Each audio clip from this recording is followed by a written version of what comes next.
Hello, and welcome to episode 89 of the Following Mechanical Turks project. So, today, what we want to do is we're dealing with the third research project, a theoretical piece looking at how these kinds of human machine coalitions, in a large sense, theorize the elements that are invested in them. We're looking kind of particularly at these uh, instances, these cases potentially, where we can see what might be called artificial intelligence operating. And so, rhetorically, what we can bring to that situation is a keen sensitivity to um, things like artifice, which for us is not necessarily a pejorative. Um, Activities like reading, or a kind of multifaceted notion of interpretation or in understanding a situation, a text understood broadly. And through rhetoric, a means to engage with these topics without, as we see it, lapsing into the work of kind of essentialist definition. So, not to dismiss that work, but this is a conversation I was just having with a faculty, someone, another faculty member, about, like, is what you're trying to do in this project identify, well, this is what human is? And, largely it's like, no, because particularly in rhetoric, that kind of defining that sort of essentialist question, right? What is, sort of ontology, what is this thing? Um, for us, it's not a super meaningful pursuit.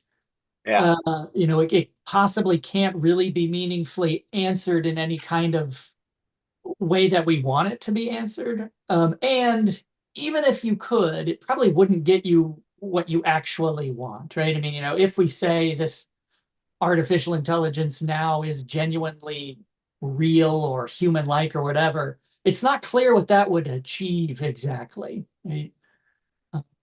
Leaving, I mean, understanding that it is true that defining things does lead to consequences. Um, yeah, Yet for rhetoric, we engage, generally in ways that aren't necessarily focused on definition, but asking fewer questions like, well, is this human? And more like, what if it was? Or what would you have to accept for it to be? Or what are the consequences if we view yeah, it? Anywho, long-winded response, but I do this recap in part for us to sort of recenter on what it is we're doing with these pieces. yeah. And I Um, think, yeah, go ahead. oh yeah, no, and partially, I mean, it hinges too on we've had I think several conversations even on what to call these. I mean, again, Right. speaking of definitions, we're uncomfortable even defining what it is that we're doing. But we know one thing: it isn't definitional. Yeah. Um, Except we keep running into it. Is that are these actually do these case studies? We'll back up. Are we interested in the case studies themselves? Right. And in that sense, I don't think we're actually fully interested in writing about deception in artificial intelligence. We're using deception, for example, as a way to kind of try out a way of talking about AI and related things that's emerged from our research on mechanical Turks, Yeah. which is before you jump to the essentializing thing, does it make more sense to look at the taskscape from which deception emerged? That wouldn't necessarily give you any essentializing definition of the human or whatever, but it would open up opportunities for you to then intervene into that artifice, right? I mean, ultimately, what people want, all in scare quotes, right, is that really the challenges around AI are how it's reshaping the Yeah. world, not whether or not it's really intelligent or not. Yes. That's what you're getting at. Knowing that it's actually now human level intelligence is okay. So should we let it do X? Well, that let it should we let it do X can't be. I mean, unless you're a kind of unless you actually are an essentialist, right? You can't really resolve that by reference to what it is. That Right. doesn't get to the ought. So our wager is, so what you don't want is X, or you don't want AI that can do this. Well, the way you'd engage that is by looking at all the ways in which that output is achieved, and then how can you tweak that artifice. So it's a much more interventional, inventive kind of approach to um, analysis in that sense, right? That we're really not looking for definitions to come out of our analysis. What we're looking to come out of our analysis is spots where one can then add or subtract, right? We're looking for sort of ways in, I guess, right? Because for us, that's the whole notion of a taskscape, is whatever that taskscape is, right? It's from within that taskscape that those things are getting settled. So what's your, I had a quote on that because I was rereading some stuff. Yeah, this is from, a lot of this I'm borrowing from Jenny Edbauer's work in Distant Publics, where she talks about what analysis actually gets you. I should have had this queued up. Now we got all this dead air. Oh no. I know. Well, I mean, even like the other thing pops in mind is, right, the Latour's whole notion of the critic adds rather than subtracts, Mm, right? That we're not trying to finally reduce this phenomenon to its root cause. yeah, core. We're trying to look at all the things that accumulate and associate that make it work, which then provides opportunities for subsequent associations and additions and stuff like that. Well, and that, because like we do have an outline, sort of tacitly, well, not tacitly, we have a draft outline of the piece, at least, components of it. And as we get toward these, yeah, as you say, there's some case studies, maybe frauds, and we can look at that. But one thing we're doing there is suggesting that the discourse of transparency is unsatisfying, right? I mean, Yeah. to relate that to Latour's notion of reduction, it's like, Yeah. in Western civilization, since Plato at least, there's this drive toward what is it actually, right? What's the core here? And we see that in the discourse of AI, where it's like, well, we need to be transparent about its operations, right? The frustration is LLMs are so complicated, they can't be audited, so we can't really know what's going on with them. And that uh, distracts or misdirects from the idea that, well, even if you could see right through them, there's not probably a core there to witness, and if there were, it's not clear what seeing it would get you. So it's maybe an alternative to the dispute about transparency. We just can't see this clearly. It's like, well, it's maybe not as productive or the only productive way in which to engage, right? I mean, we may be able to make that sort of shift from transparency to readability. We can't Yeah. know what it is, but we can ascertain material about it and its contexts. Yeah.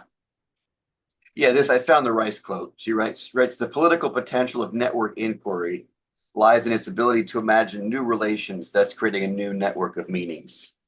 Right. So it's not inquiry that's aimed at closure. It's inquiry that's setting up future invention, Yeah. which I think for us is key to artifice, because you can't.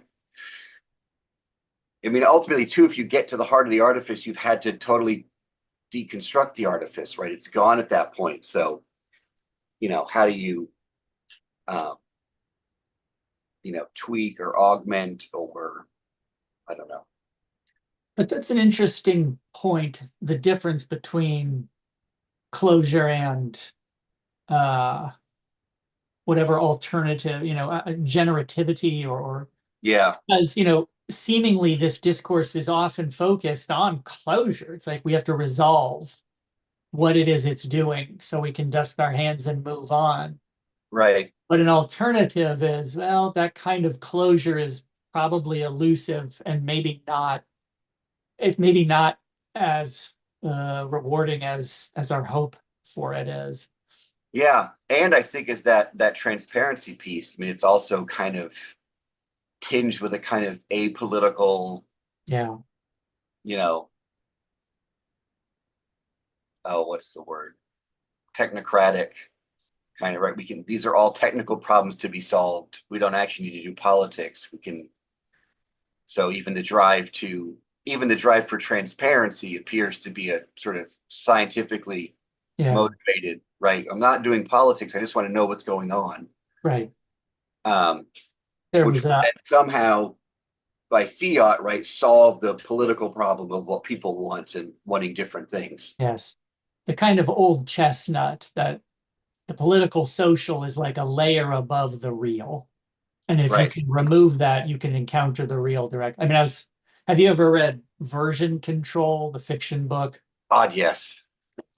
Well, there's so much in there about the science. I mean, and it's it's conscious of the flaws in this Yeah. position that the capital S science is repeatedly, there's characters in it that it's like, you can't let what is not science, i.e., the human, interfere with the science. And I Yeah. think the book is conscious of the fallacy of that Yeah. position. Yeah. But I mean, right. I never forgot. I always bring that up just for the, the time travel element, but the whole storyline of the woman that works for the dating service Yeah. that's totally embroiled in I mean, she's basically a Turker.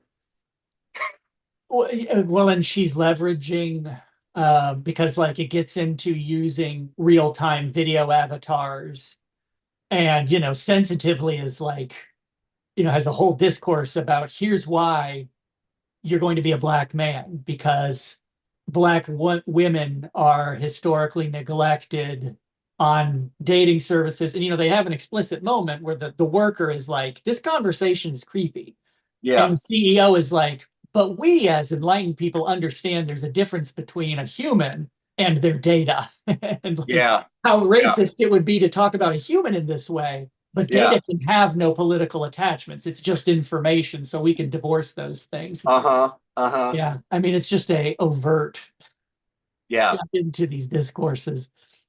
No, that's a great, yeah, I recommend that novel to everybody. Um, Who's the author of that? Dexter Palmer, Palmer, right? who wrote a first novel I've not read called Perpetual Motion Machine. And then the second one is a weird historical novel about a oh, it's somewhere. Got alphabetized that, I guess. It is alphabetized. Look under P. Look under P. It's somewhere. Here we go. Got it. Got it. Called Mary Talked to the Rabbit Queen. And it's about this like yeah, in 1926, a town in England, a woman confounded the nation's medical community by giving birth to 17 The rabbits. rabbit. Yeah. This astonishing true story is the basis for Dexter Palmer's stunning, powerful, evocative new novel. I mean, speaking of the sleight of hand in the Mechanical Turk, Yeah. uh, my understanding of that case was similar. It's a similar She wants to act of give sleight of birth to hand. 17 rabbits. You're telling me that's not real? That's for a jury to decide. Okay. Allegedly. Maybe we just need to have him on. I'd love it. Anyway. Um, Anywho, yeah, well, anyhow. and returning to that notion of case study, and like this segues into because what we've been doing is you've been looking at deception, and we have like this list. Let me share here. Yeah. We're on computer. Um, yeah. You want me to find it on my bookshelf and hold it up in front of the camera? So we have these lists. Yeah, I'm nothing if not a guy who makes lists of stuff. You are. And so I mean, a lot of my day to day is sifting through cultural artifacts. Uh-huh. So, You've there's been an sort of this. LLM your whole life. Who was it? I think it was who did the concierge? It was in Lingua Fracta, right? Colin Brooke, I think, Yeah. talked about this several years ago.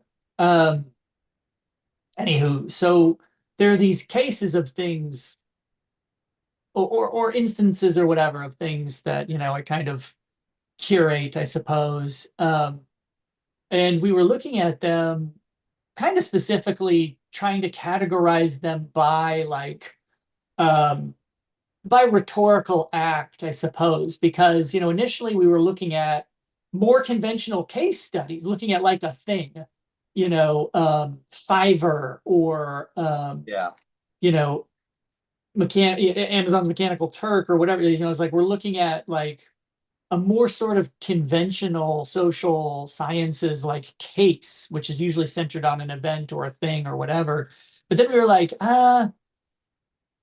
it just wasn't working so well. So then we organized these as like, well, it's not so much the individual thing as it is these sorts of themes. Yeah. In fact, that might be because we had this sort of terminological frustration kind of throughout. Right. Case examples organized into thematic rhetorical acts or are these topoi, Yeah. which, it that's something to consider. It's like, topoi is a complicated but certainly um present rhetorical concept or whatever.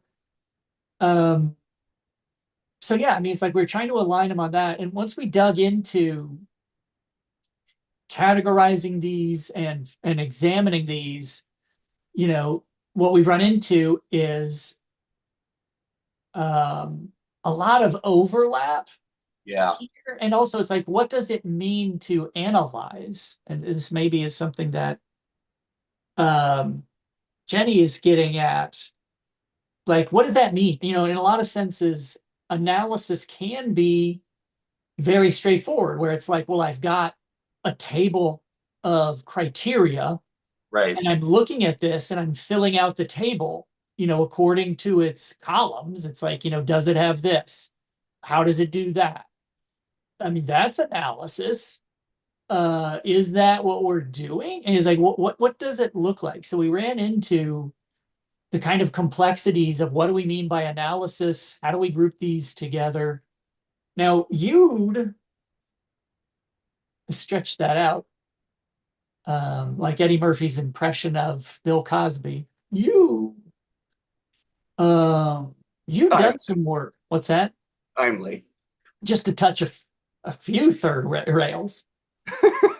Um, you've done some previous work on deception and like, how is deception possible, or in what ways is deception possible with the baggage or without the baggage of intent, right? And I think actually, like you posted something in the shared directory about this, right? Can't remember. Um, This is an invitation for you to clarify my. oh, there you go. Yeah, so I don't know, maybe been this 10 years ago. I with Martin Dirksen, who's a social psychologist in the Netherlands, who you and I met at that Neuroscience and Humanities conference.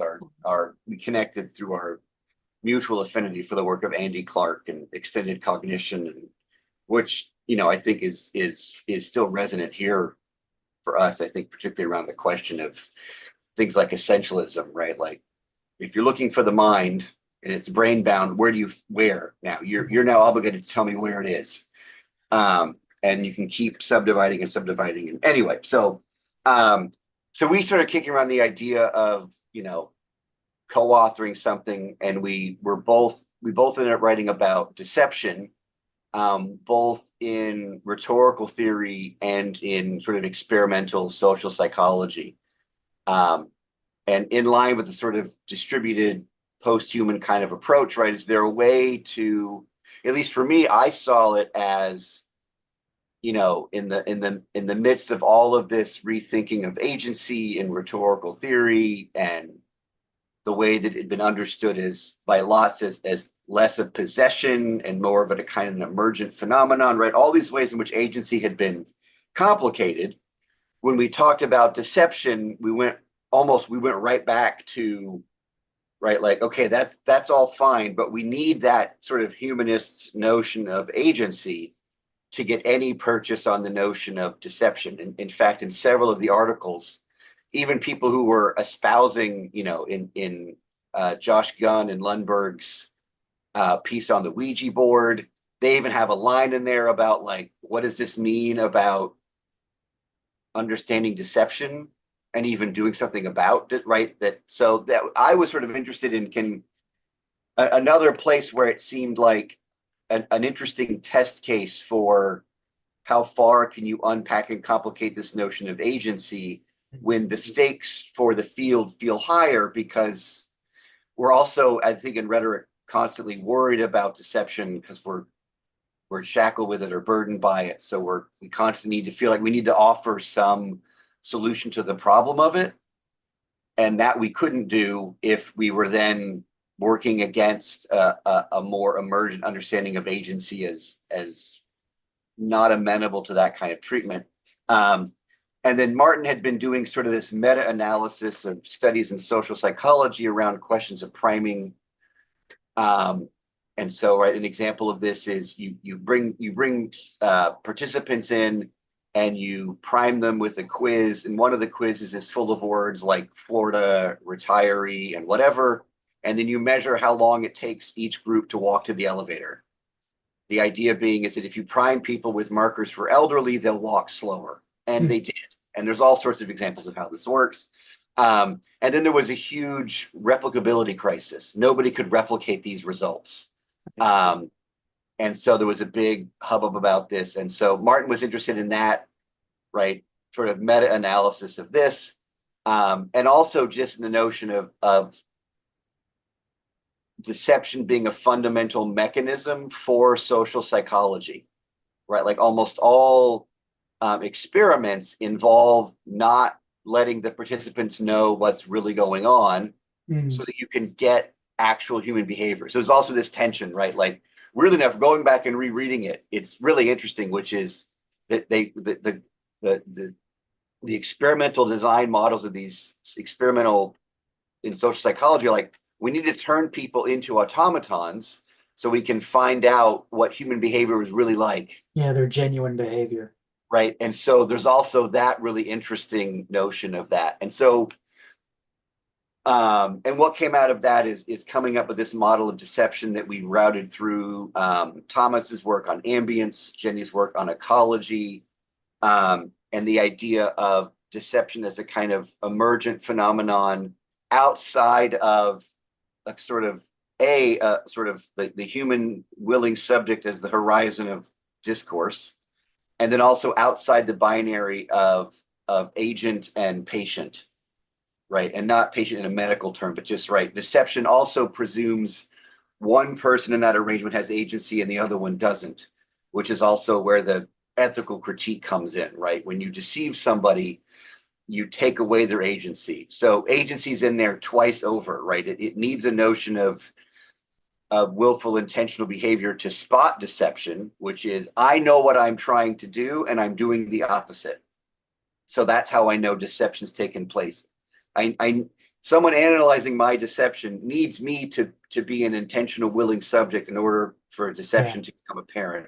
And then the other problem with that is that not only do I need to be an agent to be deceptive, my deception needs to remove the agency of the person I'm deceiving. Yeah.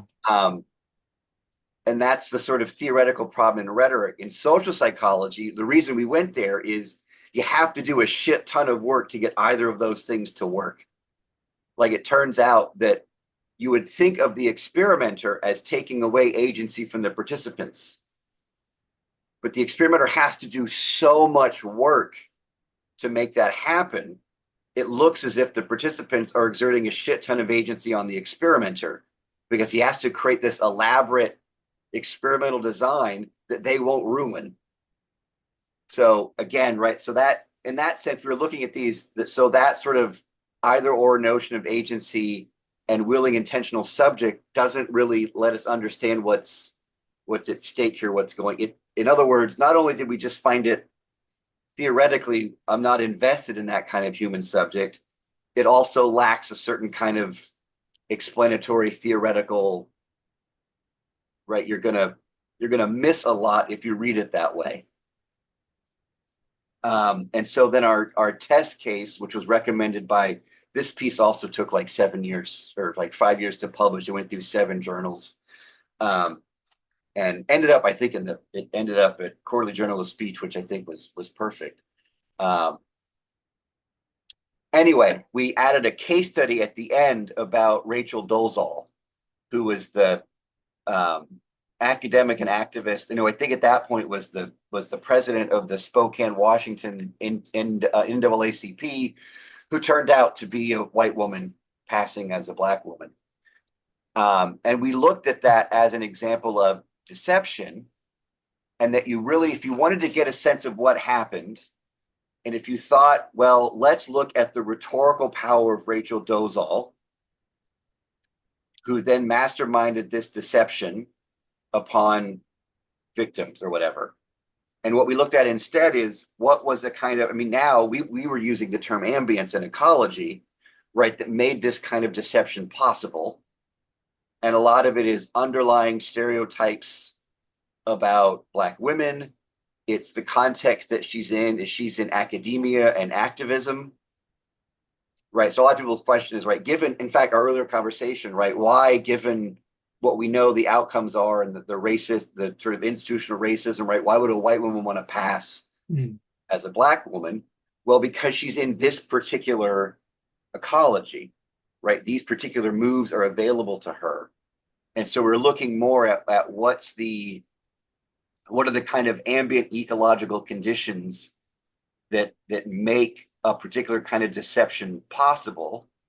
And those rely less on a willing, intentional subject. They implicate a wider group of people, right? So in other words, she's in a context in which people are less likely to challenge her authenticity, because challenging the authenticity of a Black woman is a troubled move in higher. So I was anyway, just going to point out, this literally just happened with Donald Trump's interview where he said Kamala Harris, elected to be Black at some point, previously was an Indian woman and elected to become Black, negating the idea of, right, well, all of us have,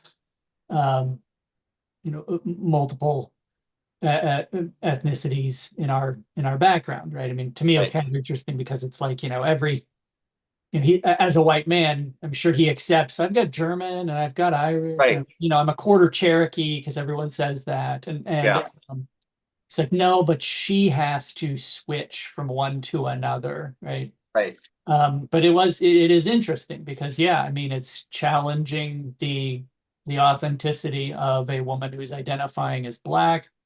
And yeah, that's but um in a sense, that's why he did it, although I wouldn't say it's strategic on his part so much as inculcated. yeah. No, and even right. Even the idea then that her identity would she would have to toggle given the Yeah. context, right? Is again, right? That's the ecological. So we became sort of, that's what we kind of then traced is, um, and instead of looking at, we could stop this deception by determining whether it's also one of those where, like, yeah, we know she's white. That doesn't now solve the problem of what she did, because what she did was activated, or she was capacitated to do it by a particular artifice. We were also kind of interested too in the notion of distributing.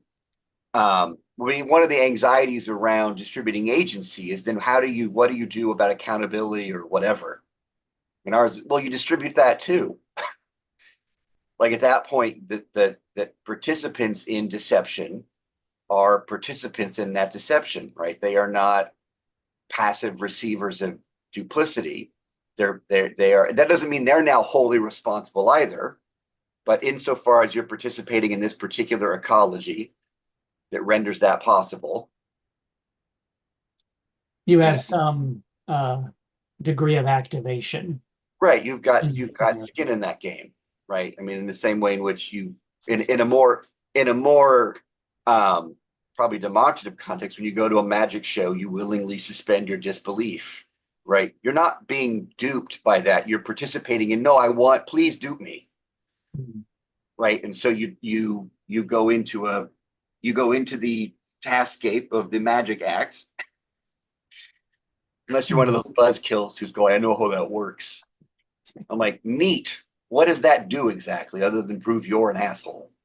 Well, so there's a couple of things there, and then we'll probably slide this over to how it pertains to the events we identified. One Yeah, is because so one might point out the difference and say, well, when I go to a magic show, I retain autonomy because I am willingly, I mean, as you point out, right. no one's going to a magic show. Few go to a magic show because they think they're seeing magic or are unaware that what they're seeing.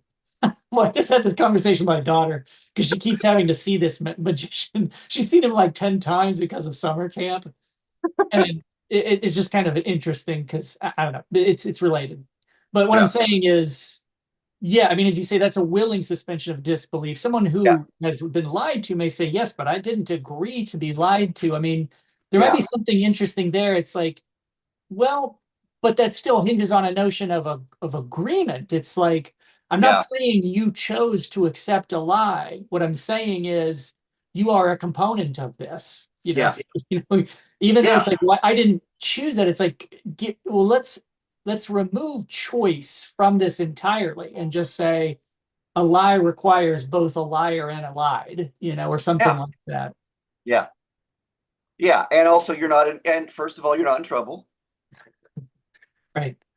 You're not going to get blamed, although But in a lot of ways there you is, do. I mean, and that's, I mean, there is that. I mean, that was that part of this piece. There's a quote in there from um, Jane Bennett, who we pulled on a little bit too, is that strong instinct to the kind of moral essentialism too Right. around deception, which is not a bad instinct, right? Like, no, I was lied to. I can be mad about that, whether or not I was a participant. Like, yeah, no, you can be mad, but is that the only response you can have to this? Or is if you don't want such deception to occur down the road, then let's maybe think through what's making such deception possible.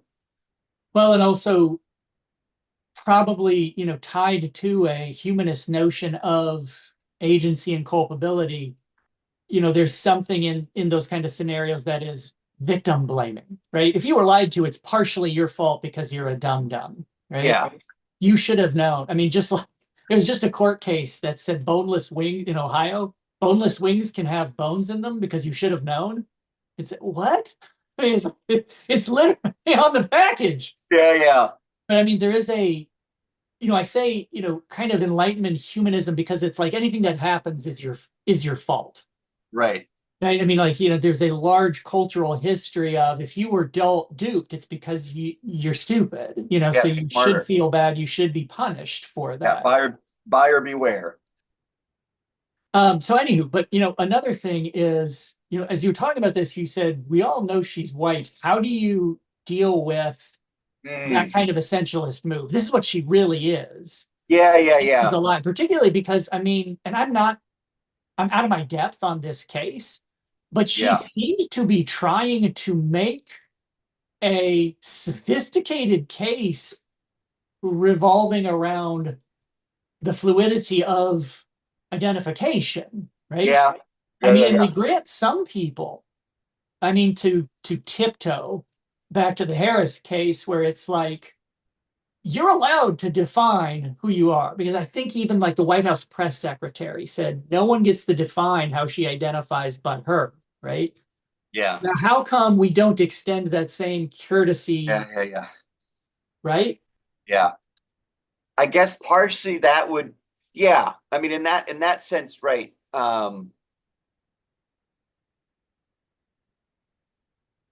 I mean, It's probably it would be the specifics of how to think I know what I want to say.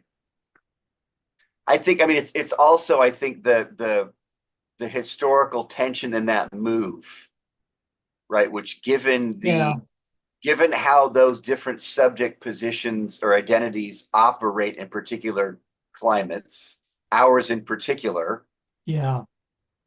are we I would say I'm probably comfortable saying it's worse to try to do one than the other Hmm.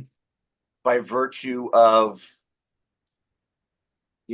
I could, yeah, Well, it's interesting because it's like, can we deal with it as we might have to with these scenarios? This is a little tangential, but it's like the idea is we're applying deception to these cases and trying to avoid the pitfall of essentialism. It's like, well, she's not essentially a white woman, but this is a case where either where we can see the scenario as being complicated in these ways, where it's like she's not necessarily essentially a white woman who took on a the identity of a black woman, but in this scenario, we can see the ramifications culturally of that kind of move. It's a situated shift, even if it's not an essential one.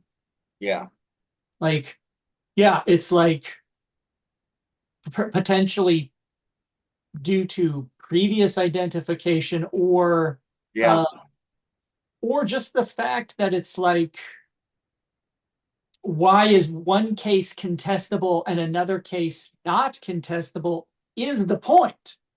right, And it's not necessarily the yeah, case, well, one is real and one is fake. It's like, well, no, what it reveals to us is why is that an option in this scenario and not an option in that scenario? And that's going to be informative about the networks that yes, permit and forbid or lead to particular consequences in these two scenarios. yeah.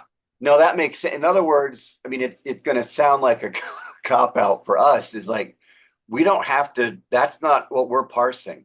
Yeah. In fact, we're interested in the fact that it's going to be difficult to parse. That's the point. Yeah. What it To, suggests here is that what makes it difficult to parse is the work that the artifice is doing, and the fact that this artifice is arranged differently than another one. And yeah. we're not going to be able to essentialize it downwards into identity, nor can we essentialize it upwards in some sort of axiomatic, right? It's wrong to pass. We're That's not what we're saying either. Right. So normally the way you resolve this is, well, we're going to first of all find out what she really is. Right. There's an easy essentialist answer to this. The difference is one is real and one is fake. And that's easy, but there are consequences to that kind of essentialism. You Yeah, then are in the world of we have to resolve what is real. yeah. So we want neither a kind of scientific essentialism or a technocratic essentialism, and we don't really want a moral one either. No. Like sometimes it might be a really good idea to hide who you are, and other times Yes. we could come to an agreement where this isn't one of them, right? Or I mean, now the big one is a number of prominent scholars getting called out by indigenous groups that call out, oh, what do they call them? Pretendians. Mm. A number of scholars who basically like that you're not who you say you are. And in part, what makes that I think even more relevant is they oftentimes explicitly trade on their identity within their Right. work. Um, and it turns out they tend to be assholes in other aspects. Like it turns out the person pretending to be a member of a tribe they're not a member of may also be an asshole to grad students. Yeah. I mean, Hypothetically. this is interesting because, again, this is a little tangential, but like, the easy answers always, well, all answers have consequences. Because, like, another way to answer this is, well, it's a personal, and sometimes this gets lampooned. All right, this is the one joke of the right wing, right? Which is, if you see this online, there's a common trope that the right wing in America only has one joke, and that joke is I identify as X. So like you'll see Yeah, bumper stickers that say I identify as a attack helicopter, right? yeah, That's their one joke is I identify as X. And right, what's simmering underneath that is identity is a personal choice, right? Because Yeah. this also gets extended to things like gender identity, right? I mean, that's what's being that's Yeah. the Yeah. Yeah. knife that's the knife inside of the velvet glove, right? The identify as an attack helicopter is the ha ha covering the we need to exterminate transgender people, right? Right. Because they've committed the sin of rejecting reality and substituting their own imagination, right? Yeah. But like even the answer of identity should be wholly self-determined elides lapses into the same notion of there is a Yes. stable identity and I'm firmly conscious of, I mean, that gets brought up where it's like, well, kids can't determine who they are at 12, so they shouldn't take puberty blockers. It's like adults can't determine who they are at 100. Yeah. Yeah. Yeah. I mean, No. there is no point at which you are a rational human being who now has all the answers figured out. That's not how this works. Yeah. No, that's really, I mean, yeah, that the notion of I identify as an attack helicopter, right? In addition to being a hacky, Right. It's also a terrible joke. yeah, it's also not a good joke. Yeah. It's a lazy bit. It's a lazy bit, much like your foreign policy. Um, but yeah, but weirdly enough, it's also, it presumes that when it makes the false, although wait for it because I think you're onto this. It makes the false presumption that when someone then identifies as a woman or identifies that they're just on a whim making that decision. Mm. But in many ways, I think what we would argue is that that's less a choice to do that. Oftentimes, it's understood as an acknowledgement or a right. No, I'm actually sorting something. I'm not just now deciding to be a woman. I'm getting lots of input inside and outside that I am, and I'm now identifying. I'm identifying that in me. So then, when the left or liberal, I think to be fair, gets up and says it's Harris's choice, I think the point you're making is that you're supposing the same thing as the "I'm a attack helicopter" bumper sticker, Potentially. even though what you could, and again, I get in the political exigence of that moment, right? It's her choice to do that, but perhaps a more finessed, less historically liberal humanist answer would be that's not how identity works. Yeah. And so someone's not you've made the mistake of assuming that a boy has now decided to be a girl. That's not what's happening in those instances. They're Yeah. not flipping a switch. They're working through a complex network of feelings and affects And and have whatever. created historical evidence that Yes, is right. So it's not, I mean, but this is the way the left oftentimes mistakenly trades in the right's language of choice in ways that I've always. yeah. Well, and choice and non-choice, right? I mean, I've always been a little leery of, and I think we shifted away from this, but and I was just listening to a podcast about this, about saying things like sexuality is inborn, right? The argument, well, I'm gay and I was born like that, treads very dangerous ground where it's like, well, then Yeah, that means contemporary science understanding of the brain gives you an essential identity, right? yeah, It's a very scary rhetorical move because it opens the door to, well, and science also says this monstrous thing about you and that yeah, monstrous, it's like suddenly these things become essentialized and very, very dangerous when you're saying, well, I was just born like that. It also accepts blame, right? In a weird way, what it's saying is you can't blame me for this because I had no choice in the matter, right? yes, Like yeah, yeah, yeah, a better argument is it doesn't matter. This is what I am. Fuck off. This is America. Yeah, right, it's none of your yeah, business yeah, how yeah, I yeah, get to this or whatever. A better argument is fuck off. This isn't your concern, right? yeah, That's the American argument. Not don't blame me because I was born a particular way, right? I mean, that's like you can't blame me because I'm black because I had no choice in it. It's like, well, it's not a flaw, right? I right, mean, anywho, yeah. No, yeah, but though, I mean, to our point, those are in our contemporary political discourse, those are the moves that are available. Yeah. And there's a lot tied to, rational humanism back to Plato, where it's like, no, there's an is here. And it leads us to particular things. It was kind of curious. And then we'll move on. But like even the discourse of dead naming, right? This was kind of salient recently, and it reminded me so much of like when Latour says like microbes didn't exist until we discovered them, at which point they always did. Yeah, It's like that's a hard thing to reconcile because what you want to say is, well, no, they did. We just weren't aware of them. He's like, no, they didn't until we acknowledged them, and then they were always there the whole time.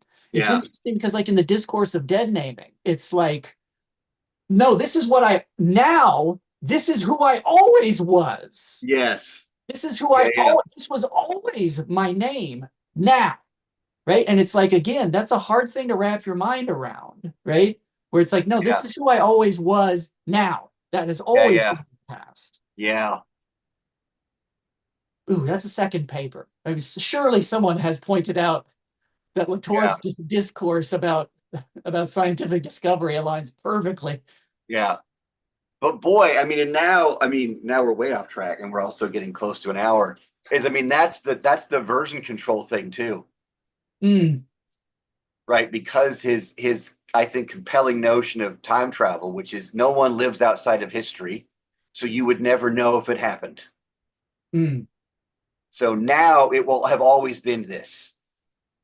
You're right. Yes. There's a kind of version control that Yeah. exists With there, right? Ivy, the character who's like, he's the security guard Yes. who's telling the scientist, no, if you go back, you would be an old timey person. He's like, you Yeah. don't go back as yourself. When you go back, you're an old timey person. Yeah. Yeah. You wouldn't know that if you stepped off the path and came back and it was now a dictatorship, you wouldn't know that was different because Right. you'd have no point of reference You're a because consequence of history. you're always in history. God, that book's great. There's also that great love letter he writes to her, and he says that about the leather boot and leather has memory. Right. Yeah. Great. That's such a great little yeah. Well, Anyway, so to transition this to, and one thing is, it's like now probably a lot of the social discourse we've been having probably won't show up here for two in the paper no. for the same reason why we didn't deal with trauma, right? Yes. Because it's like we're out of our depth, Yeah. right? Like why we opted to deal with readability and not trauma is it's like we're just out of our depth dealing with those things. Same thing here, where it's like a lot of that discourse is really interesting parallel discourse, Yeah. but probably it's not going to show up here because it's the kind of space where you don't want to naively just start tromping in, right? No, it's The perfectly fact that this is video recorded is troubling enough. yeah, it's perfectly already trouble in this sort of two guys doing a podcast context. Yeah, two white men It'd who be figured it out. worse. It'd be worse if we then tried to get academic credit for this. Let me just put on my But tie. but it does. I think it's certainly resonant and it's certainly, I think, priming in terms of, I mean, if we keep circling back to the notion of, the so what of a piece like this, it's like, no, because what we're picking at is a related thread of conversation in a lot of areas Yeah, showing up here in ways that are similarly less interesting or troubling or whatever. or just a Like, different space. I mean, there may be even in the conclusion a move toward a gentle move toward broader discourses of authenticity and artificiality, right? uh-huh. Because these things are put as opposites. Yes. There's the authentic and there's artifice. And our contention, it's artifice all the way through. Yeah. That's not And that's dirty. because that's perfectly authentic. Yeah. I mean, that's what, if authenticity is a thing, it's a product of artifice. Yeah. I mean, that's Ong, right? The artifice is the most natural thing. Also, I've always struck like authenticity, like good luck not being. Right. Yeah. It's Like, yeah, like authenticity is not a goal, it's a trap. I'm it's the authentically myself all the time. It's why I'm on several prescription yeah, medicines. necessarily, because how could it be otherwise? Yeah, Like you always necessarily do what you like. I mean, it's yeah, almost, it's a kind of like linguistic bind. It's like, well, you yeah, always made the choice that was most pleasing to you because you couldn't do otherwise. I've got you. yeah. As my dad once told me, the one thing we don't get to want are our wants. It's like, oof. So, all right. So, like, how Yeah, you said you had some notes on it, I like do. Yeah. the items that are I got deception. I got really interested in the Chevrolet one where the guy gets the Chevy sells him a car for $1, and then also another guy gets him to sell him a Tesla. Um, and what else was the one that? Is that listed? Which is that listed here? Yeah, it's easy to trick Chevrolet's AI chatbot into selling you a car for $1, but don't expect them to honor the deal. I'd buy that for $1. And then down there, another guy goes and gets them to sell him a Tesla. Yeah. So these are telling chatbots full of challenge Yeah, pissing. and then this is just and I don't know if it's a real, but it looks like it's from the like 90s. Big Bill Hell's auto thing, and it's just like this. I don't know if it seems like a bit like it could be, Mr. Show commercial Yeah, I would or suspect. or someone that's just really engaging in a nice level of irony selling you a car, telling that the whole commercial is about how we're going to screw you. Although I now realize it would never have aired because there's the F words in it quite a bit. So that was a clue. What And do you? Oh yeah, sorry. but I really want to. I went back and looked through the one I'm kind of really interested in is the defamation lawsuit where and I don't know if that's there. I can send some. Okay, it may not be in this list. Yeah, but it's the one where the radio the Second Amendment's rights radio host is suing OpenAI for defamation because a reporter for a magazine asked ChatGPT to like summarize what had happened, and ChatGPT generated a fake lawsuit against this guy for embezzling. And so he sued OpenAI for defamation. The most recent update I have is from earlier this year where OpenAI tried to get the case thrown out and they were unsuccessful. Um, and their legal arguments appear to have two strategies. One is it's not actual defamation because this isn't a publication. It doesn't count as it's not subject to libel laws because we didn't post this in the New York Times. We didn't post it right. It doesn't apply. And the other one is given that the reporter knew what our policies were, right? Knows the risks involved in this, that if anybody's liable, it's the reporter for prompting Chat GPT to generate this. Right. Who's it for? Um, fault, right? Yeah. So it's interesting to look at that in terms of it's these interesting moments where what will make it deception. I also like that it's a legal case because that leaves open the question of no, it's not.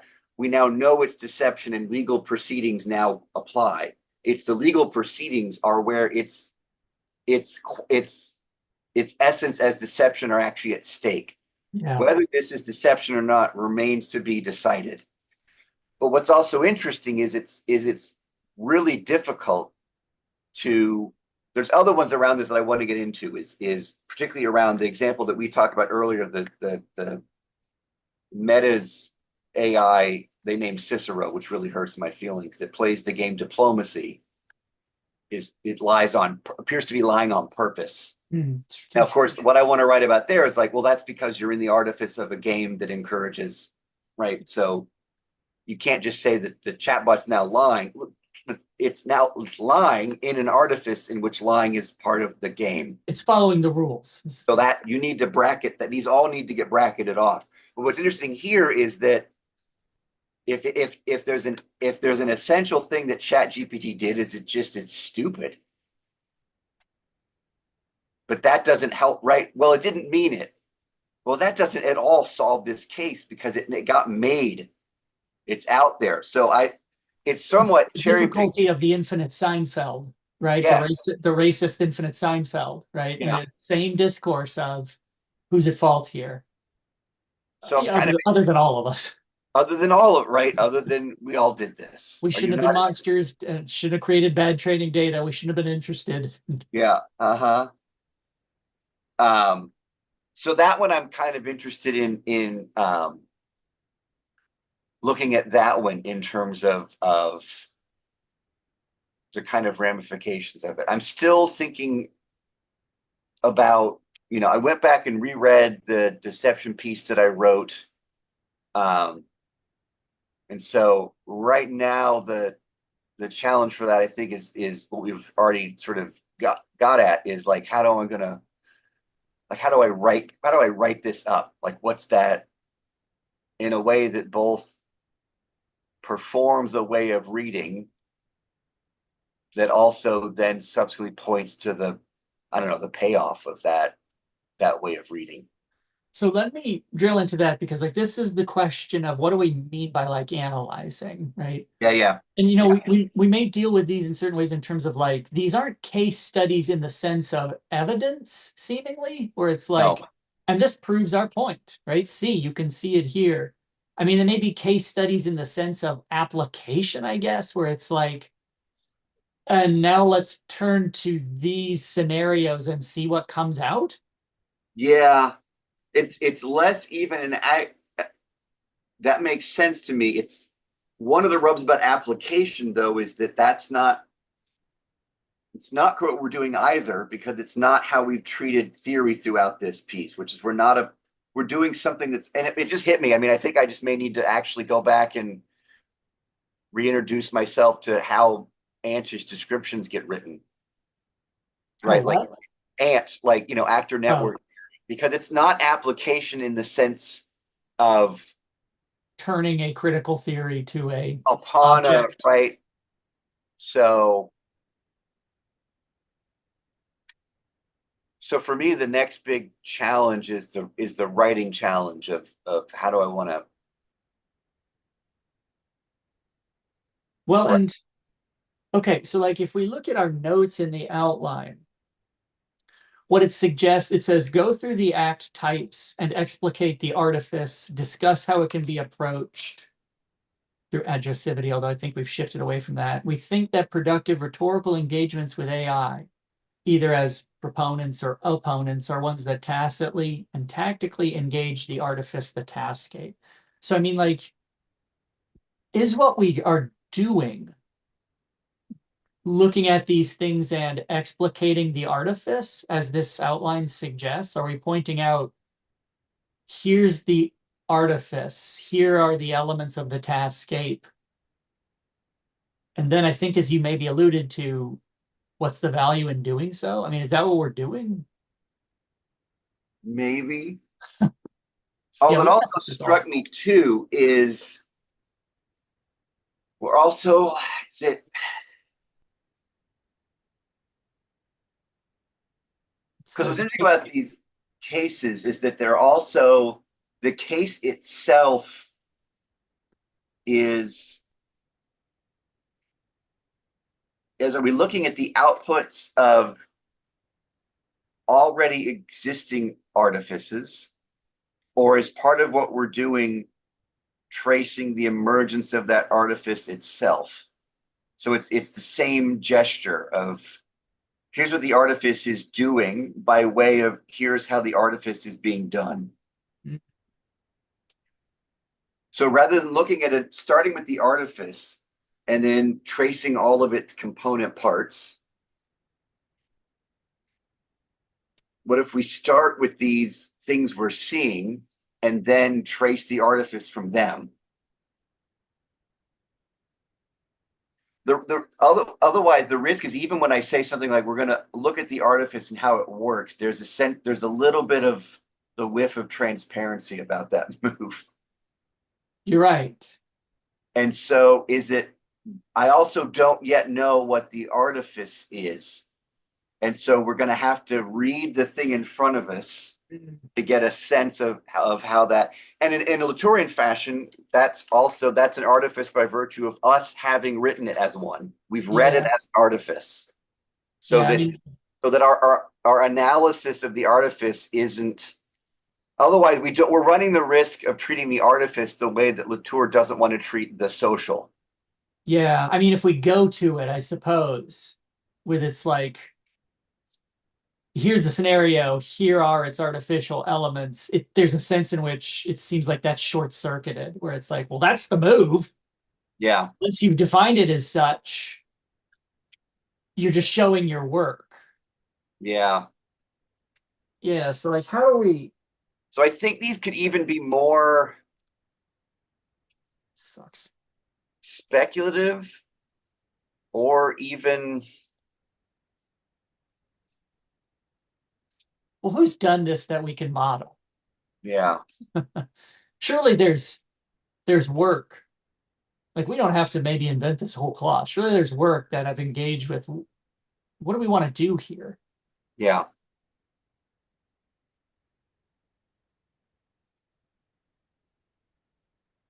I'm thinking of Marilyn Cooper's chapter in the Latour collection when she talks about the kinds of research writing that she has her students do. Mm, I may go back and revisit that and sort of trace how this particular,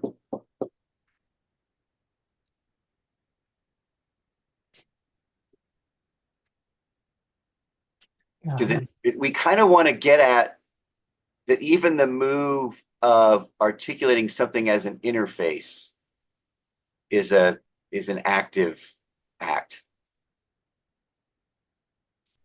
So it's not just that we're saying you need to identify this as an artifice, and that's not a bad thing. It's how do you then go about describing something as an artifice in a way that puts it at risk, or to use Latour's terms. yeah, geez, maybe our thinking about this has been really uptight. Yeah, and I am on a strict drug regimen, but maybe that's the wrong one. Well, because even the frustrations of trying to categorize these Yeah, deception, conflict, yeah, persuasion, even that has its own sort of complications of you're saying it's this, and then you're showing it, you're proving yourself right by showing how it. maybe our thinking has been uptight. I mean, that's maybe why, because like, Yeah, let me, because like, as we were chatting about, one of the problems, because if we look at like instances of conflict, and I think like one of the reasons why we were interested in this is just because it's like part of the impetus of this is what does rhetoric have to bring to this discourse? yeah, And so one kind of easy answer is like, well, we've got these like critical frameworks, we've got terminology, we've got certain things that seem to fall under our purview. Because, most folks, when you think rhetoric, you think persuasion. It's like, yeah, fine, sure. yep, Sometimes folks think deception or lying, right? I mean, it's like, well, if we're not looking at lying, who else is? And yeah, indeed, there are other camps. Social sciences, brain science has started to really push into no, no, no, we can figure out lying by fMRIing your brain while you do it, right? mm, So it's like we're not the only ones, but it's like, yeah, there are certain things that fall under our ambit. But like, yeah, like the yeah. I difficult, wonder if, I mean, here's a not going to sound too hokey, but I mean, going back to readability yeah. and ways of reading, is it less the idea of what we then have to offer is the two of us in rhetoric, whatever that means, reading these things rhetorically and then seeing what happens. It's honest. Did you say it's August? No, but that's also probably Yeah. faction. No, Yeah, that is. I said it's honest, but I was, And that's, I mean, maybe we're the Turkers. hmm. Like we're now inside of these artifices, and how would we read them given what we know, our instincts, and kind of follow these case studies around and then come up with the section headers after we're done. Let me ask a question that often comes up, which is then how are we choosing these scenarios? They seem fruitful. They seem They're interesting. there. I mean, I think this is the theory part, right? I mean, if now theories are method, I mean, I like Latour's. I was just having this conversation about with a colleague because we had to write up. We had to write up something about the lab that we have both run, and we pointed out it was weird to write in that mode because we were kind of writing a report. And normally, as the kind of academics we're in the humanities, we don't write that way, Hmm. right? We don't conduct an experiment and then go write it up. I mean, this is Latour's point, right? For Latour in sociology, the writing is the experiment. Hmm.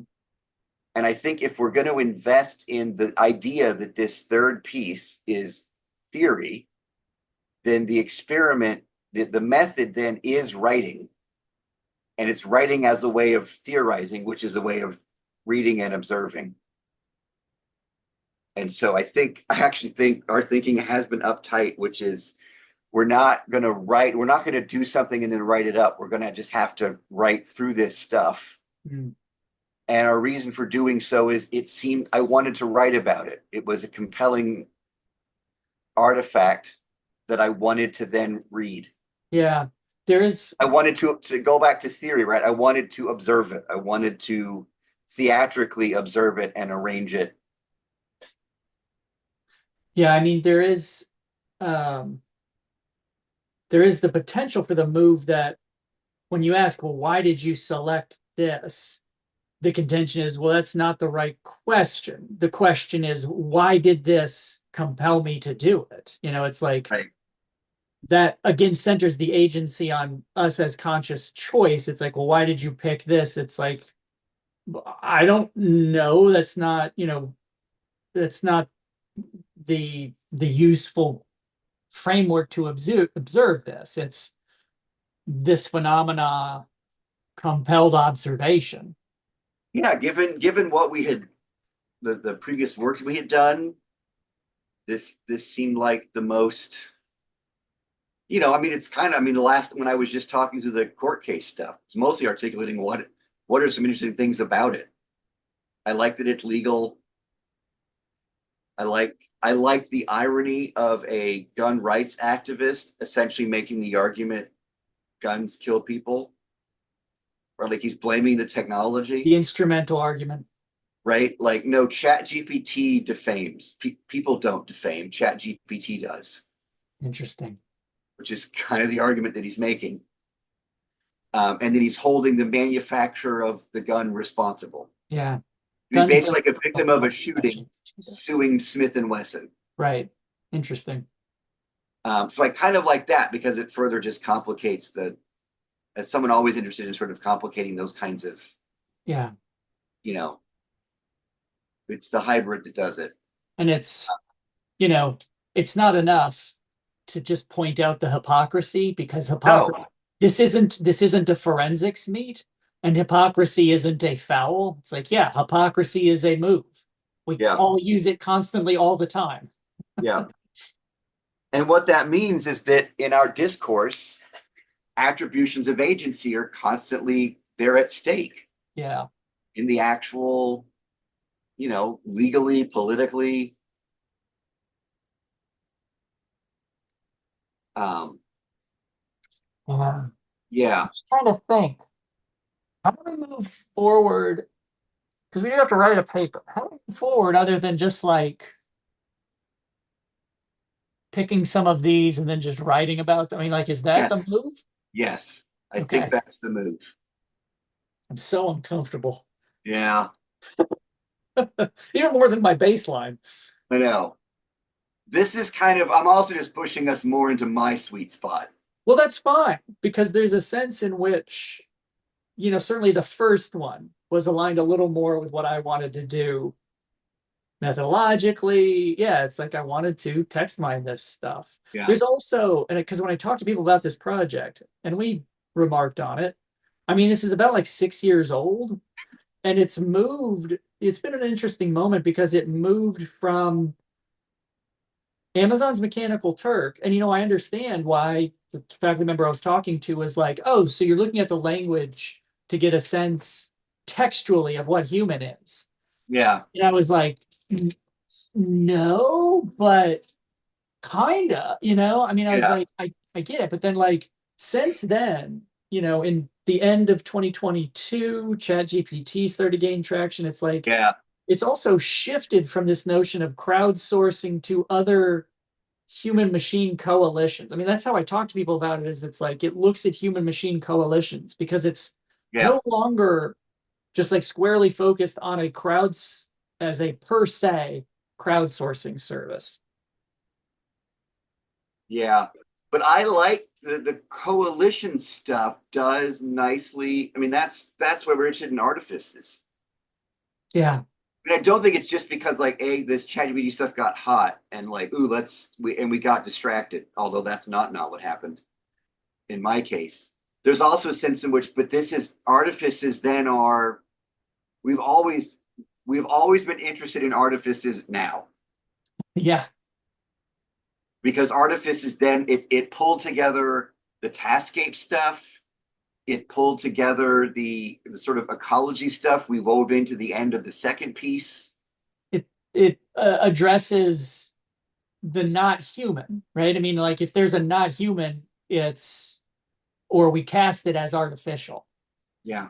In some sense, even a an effigy of the human. But there are like the Mechanical Turk, there are people inside it. Yeah. And they're not simply subject to the artifice. The artifice is made of people. Yeah. And like the people, there are machines that, like the chess player, there are vibrators in your ass. Yes. The artifice is full of people, full of sex toys. Can that be the title? We're just trying to figure out also that we can keep the opening move of that. God, I want to keep that in there. Hmm. Maybe that's just like a poem we write. It's an epigram or an Yeah, epigraph. there's a fourth piece that's just like 3 pages long. It's just called "Look at This Shit." The artifice is full of people. Uh, All right.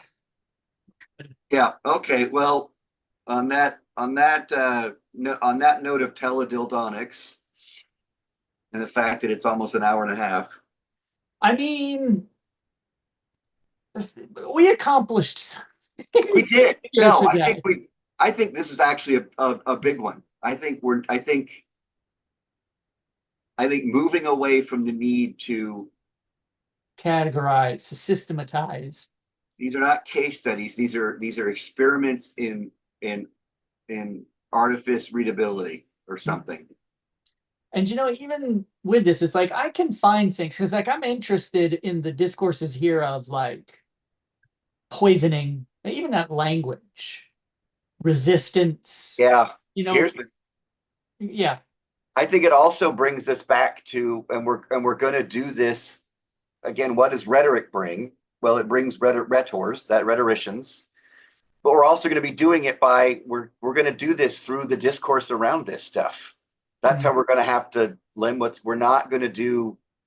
We're not going to break down the tools. We're not going to. What are we're going to be reading popular press accounts of what's going on. That's our way in. Those are the actors. The actors are the the people speaking and writing about AI. So the rhetoric is less in that sense that what we bring as rhetoricians is the way we're going to do this, not necessarily a conceptual apparatus that we bring to bear upon it. We're just going to do our thing. Yeah, and now we'll let it in. Watch us cook. Is based on discourse.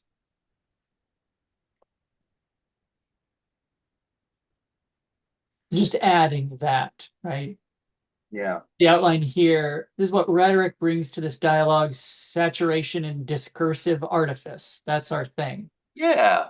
That was already there. We don't resolve Oh, essence, at damn. least not in any absolute sense. We're not here to determine if something is artificial or if it's intelligent. We want to know how it is, these things, and what that implies, blah, blah, blah. What we can do to contribute then is analyze instantiations of discursive artifice. What's being constructed, upon what ethics does it rest? What are its Reading. probable effects? How can it be? Yeah, this is Yeah. really Rhetorical reading. I just don't want these to float into the ephemera. No. So I'm going to jot them down here, Yeah. And what is ephemera but an hour and a half long YouTube video? which will never be watched again. Yeah. Yeah, I'm thinking of this is straight thought, but Stephen Mayhew wrote that book called Reception Histories. I don't know it. That looks at rather than like looking at like a normal kind of rhetorical move of like I'm going to examine the discourse of this speech. He looks at the reception of it as a way of doing rhetorical. I think I have it. I might take a peek at that. Oh, I think that's oh, what it is. It's been like 20 years. that's But interesting. Because then yeah, it could be, because like a lot of these are like news articles where it's like, well, yeah, how yeah, is it being treated? yeah, Rather yeah. than what is So it? I'm gonna track down that book. Interesting. Yeah, All right, well, we're there. yeah. It's not like there's any particular super rush on this. Nope. Yeah, All in got good it. time. Yeah. Oh, there's a Canadian hockey player called Logan Mayhew. That's not what I want. He's probably got some good thoughts though. Yeah, reception histories. All right. Well, I'll leave you to it. Looks Uh, familiar. we'll Okay. catch back up. The semester's getting close to starting, and then we'll have to figure that out. So. Yeah, we will. No, I think this was productive. I think so. We'll get there. Okay. All right. See Later. ya.